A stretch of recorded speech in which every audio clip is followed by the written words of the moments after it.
Hello friends, welcome to our channel Kalasha's kitchen. ఈరోజు వీడియోలో మునక్కాయలతో పప్పుని నేను ఒక కొత్త పద్ధతిలో ప్రిపేర్ చేసి షేర్ చేస్తున్నాను. అది ఎలానో ప్రాసెస్లో చూద్దాం. నేను ఒక 5 ములక్కాడల్ని ఇలా పైన తోలుని కాస్త తీసేసుకొని ఇలా కట్ చేసుకొని పెట్టుకున్నాను. వీటన్నింటిని ఒక బౌల్లో వాటర్ తీసేసుకొని ఒకసారి అన్నింటినీ శుభ్రంగా కడిగేసుకోండి. ఈ మునక్కాయలు లేదా ములక్కాడలతో చాలా రెసిపీస్ చేయొచ్చు కదండి. పులుసు కానీ, తాలింపు కానీ, పప్పు కానీ, సాంబారు, ఇలా ఎన్నో రకాలు ప్రిపేర్ చేసుకోవచ్చు కదా. వాటిలో ఈరోజు నేను పప్పుని షేర్ చేసి చూపిస్తున్నాను.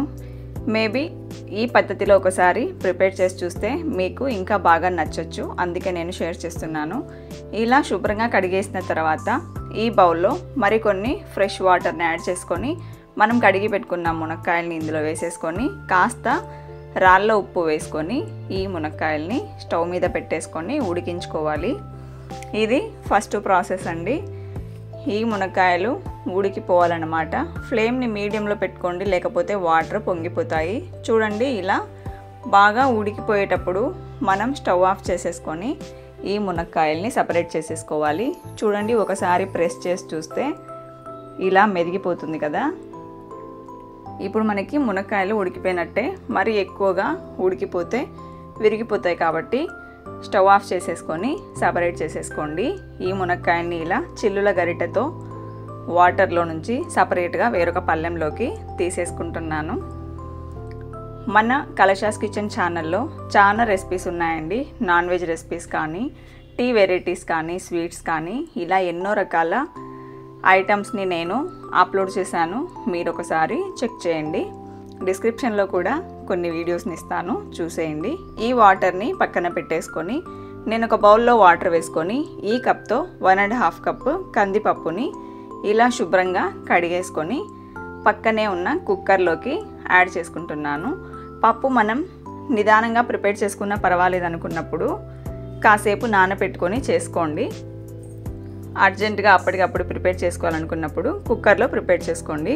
ఇప్పుడు ఈ కుక్కర్లో 4 టమాటాలని కట్ చేసుకొని వేసుకున్నాను. కొద్దిగా కొత్తిమీర, ఒక చిన్న నిమ్మపండు సైజ్ అంత చింతపండు, 10-12 పచ్చిమిర్చి. ఈ పచ్చిమిర్చి కారం ఎక్కువ, అందుకే నేను కొన్ని యాడ్ చేశాను.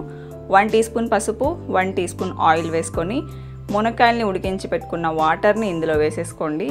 ఈ ఫ్లేవరు పర్ఫెక్ట్గా ఉంటుందండి మునక్కాయ పప్పుకి. ఒకసారి ట్రై చేయండి, మీకే తెలుస్తుంది టేస్ట్. మనకి 4 విజిల్స్ వచ్చేలోపు పోపు కోసం నేను వెల్లుల్లి రెబ్బలు, ఎండుమిర్చి, ఆనియన్, కరివేపాకు, పోపు దినుసులని ఒక పళ్ళెంలో రెడీగా పెట్టేసుకున్నాను. 4 విజిల్స్ వచ్చిన తర్వాత నేను గరిటెతో ఇలా ఆవిరిని తీసేసుకుంటున్నాను. ఇప్పుడు ఒకసారి మూత తీసేసి చూస్తే మనకి పప్పు పర్ఫెక్ట్గా ఉడికిపోయింది. మనం ముందుగానే మునక్కాయలు ఉడికించుకునేటప్పుడు కాస్త ఉప్పుని యాడ్ చేసాం కాబట్టి ఒకసారి చెక్ చేసుకొని మళ్ళీ యాడ్ చేసుకోవాలి. నేను మునక్కాయలు ఉడికించుకున్న వాటర్ని ముందుగానే అన్నీ యాడ్ చేయకుండా కొన్ని యాడ్ చేసి కొన్ని సపరేట్గా పెట్టుకున్నాను. ఆ సపరేట్గా ఉన్న వాటర్ని మళ్ళీ ఇందులోకి యాడ్ చేసి చాలా కొద్దిగా ఉప్పు వేసుకొని ఒకసారి మొత్తం ఇలా కలిపేసుకొని పప్పు గుత్తితో కానీ మ్యాష్ చేసుకునేది ఏదైనా ఉంటే ఇలా పప్పుని మెత్తగా మ్యాష్ చేసేసుకోండి. ఎక్కడ కూడా టమోటా కానీ పచ్చిమిర్చి కానీ కనపడకుండా మ్యాష్ చేసుకోండి. అప్పుడే మనకి పప్పు చాలా రుచిగా ఉంటుందన్నమాట. నెమ్మదిగా మ్యాష్ చేసుకుంటే అన్నీ బాగా మెదిగిపోతాయండి. మునక్కాయలతో సాంబార్ కూడా చాలా టేస్టీగా ఉంటుందండి. అది కూడా ఇంచుమించు ఇదే ప్రాసెస్ ఉంటుంది, కాకపోతే కొద్దిగా చేంజ్ ఉంటుందన్నమాట. ఆ రెసిపీని నేను మరొకసారి షేర్ చేసి చూపిస్తాను. మీలో ఎవరికైనా ఆ రెసిపీ కావాలి అనుకుంటే నాకు కామెంట్ సెక్షన్లో చెప్తే నేను ఆ రెసిపీని కూడా షేర్ చేసి అప్లోడ్ చేస్తానండి. కామెంట్ సెక్షన్లో మునక్కాయ సాంబార్ చేయండి అన్నవాళ్ళు ఒక మెసేజ్ చేయండి. ఇప్పుడు మెత్తగా మెదిగిపోయిన పప్పుని పక్కన పెట్టేసుకొని పోపు కోసం ఒక బౌల్ పెట్టుకొని ఆయిల్ని యాడ్ చేసుకున్నాను. 1 టీ స్పూన్ జీలకర్ర, పోపు కోసం తీసుకున్నవన్నింటినీ ఆయిల్లో వేసేసుకొని ఆనియన్స్ బాగా వేగిపోయే వరకు, అంటే పోపు బాగా వేగాలి అంతవరకు ఇలా కలిపేసుకోండి. కాసేపటికి ఆనియన్స్ ఇలా మగ్గిపోతాయి కాబట్టి ఇందులోకి మనం మ్యాష్ చేసి పెట్టుకున్న పప్పుని ఇందులోకి వేసేసుకోండి. వేసేసుకున్న తర్వాత కుక్కర్లో కొన్ని వాటర్ని వేసుకొని ఇలా ఈ పప్పులోకి యాడ్ చేసేసుకోండి. ఒకసారి బాగా మిక్స్ చేసేసిన తర్వాత మనం ఉడికించుకొని పెట్టుకున్న మునక్కాయల్ని కూడా ఈ పప్పులోకి వేసేసుకోండి. ఒకేసారి కలిపేయకుండా నెమ్మదిగా కలుపుకోవాలండి. నేనైతే ప్రస్తుతానికి అలా అడ్జస్ట్ చేసి పెట్టేస్తున్నాను. ఇప్పుడు ఇందులోకి కొద్దిగా 1 టీ స్పూన్ జీలకర్ర పొడిని యాడ్ చేసుకుంటే మంచి ఫ్లేవర్ అండి, చాలా టేస్టీగా ఉంటుంది.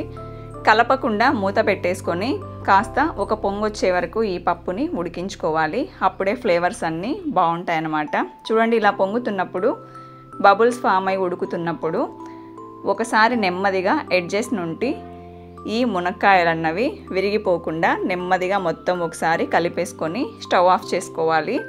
స్టవ్ ఆఫ్ చేసుకున్న తర్వాత వెంటనే సర్వ్ చేయకుండా కాసేపు ఈ కర్రీని అలా ఇముడుకొని ఇవ్వాలండి. మునక్కాయ పప్పుని మాత్రమే ఇలా కాసేపు రెస్ట్ ఇవ్వాలి. రిమైనింగ్ అన్నీ వెంటనే టేస్ట్ చేయొచ్చు. స్టవ్ ఆఫ్ చేసేసుకొని ఇంకా కాసేపటి తర్వాత సర్వ్ చేసుకోండి. తప్పకుండా ట్రై చేయండి. Thank you for watching.